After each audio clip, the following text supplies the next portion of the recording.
Et alors, deuxième petite vidéo sur le génocide des Juifs, la Shoah, qui est quelque chose de différent, où là on a une volonté délibérée de la part des nazis d'exterminer l'ensemble des Juifs d'Europe à partir de 1942 et de la conférence de Wannsee. Alors, on l'a vu dans le chapitre d'avant, le nazisme, l'antisémitisme s'est vraiment collé, ça fait partie du nazisme. Jusqu'en 1941-42, au moment où les nazis remportent la guerre, ils vont essayer d'expulser les juifs ou de les parquer dans des camps pour les séparer. C'est les ghettos qu'on va avoir en Pologne.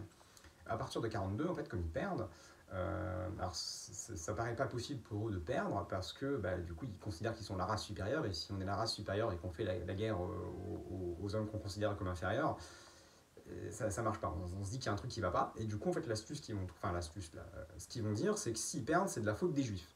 Et du coup, à partir de 42, de la conférence de Wannsee, on va avoir l'extermination planifiée des juifs d'Europe avec les camps de la mort. Les ghettos qui étaient avant, c'est des endroits enfermés où les conditions de vie étaient très très dures, où il y avait beaucoup de gens qui mouraient de malnutrition parce qu'on ne leur donnait pas à manger. Mais le but, c'était pas de les faire mourir, c'était de les enfermer et si possible de les mettre au travail. Les camps de la mort, il y a 6 camps de la mort. Là, le but, c'est vraiment de tuer en très grande quantité et en très peu de temps. Un camp de concentration, vous avez une espérance de vie qui est très courte, mais le but, c'est pas de vous tuer. Dans un camp de la mort, votre espérance de vie, elle est de quelques minutes seulement. Vous descendez du train, on vous met sur le quai de la gare, vous rentrez dans un bâtiment, on vous dit que vous allez prendre une douche, il y a du chlore qui sort des pommeaux de douche, et en quelques minutes à quelques heures, vous êtes mort. Voilà. Et ensuite, votre corps va être incinéré dans un four crématoire. Donc, alors il y a 6 camps de la mort, Sobibor, Belzec, Treblinka, Majdanek, Chelmo et Auschwitz. Treblinka et Auschwitz, il y a à peu près 1 million de morts, 950 000 pour Treblinka, et à Auschwitz on est à 1 100 000, 1 50 000 morts à peu près, sachant que ces deux camps-là ont la particularité d'être des camps de concentration et des camps de la mort. Les autres qui sont en Pologne et en Lituanie sont uniquement des camps de la mort, ça fait l'équivalent de la superficie d'un ou deux terrains de foot. Ça n'a été en service que quelques mois, mais pourtant il y a entre 400 000 et 600 000 personnes qui sont mortes là en quelques mois seulement. Donc pour le génocide des Juifs, pour la Shoah, on a vraiment l'intention d'exterminer un peuple, les Juifs, et on a plus des 2/3 des Juifs d'Europe qui vont être exterminés. Il y a des pays comme la Pologne qui vont perdre jusqu'à 95% de leur population juive, où là du coup ils ont quasiment disparu.